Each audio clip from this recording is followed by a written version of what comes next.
మామ ఈ 3 చేపలు 1,40,000 ఇచ్చారంటే ఎవరైనా నమ్ముతారన్నా? ఈ వీడియోలో వాస్తవంగా చూడండి మీకే అర్థమవుతుందన్నా. ఈ రోజు మా ఊళ్ళకి వన్ డే ఫిషింగ్లో 3 గోల్డెన్ ఫిష్లు అయితే పట్టాయన్నా. ఈ చేపలు మా సైడ్ అయితే కచ్చి చేపలు అని పిలుస్తారు. ఎందుకు తమ్ముడు ఈ చేపలకి ఎంత కాస్ట్ అయితే మీరు ఎందుకు అనుకోవచ్చునా? మార్కెట్లో ఈ చేపకున్నంత డిమాండ్ ఏ చేపకు ఉండదు.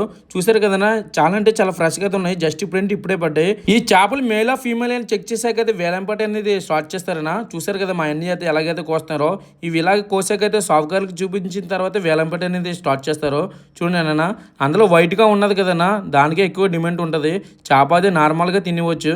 చూసారు కదా మా ఊడైతే ఎలాగైతే కోస్తున్నారో. ఇప్పుడు వేలంపేటలో ఎంతకెళ్ళి చూపిస్తాను చూడండి అన్న.